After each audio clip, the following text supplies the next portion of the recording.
In today's video, we're going to walk through how to enter a refund from a vendor in QuickBooks Online.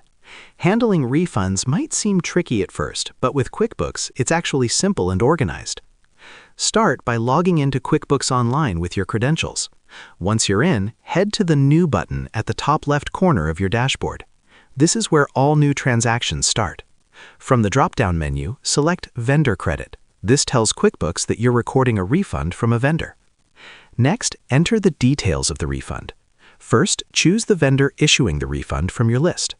Then, in the Category field, select the category that matches the original purchase, like office supplies, travel, or any other expense type. In the description box, add a short note explaining the refund. This keeps your records clear and helps with audits or reviewing expenses later. Now, enter the exact amount of the refund. Accuracy here is important to ensure your financial records stay correct. If the refund applies to a specific customer, use the Customer field to assign it properly.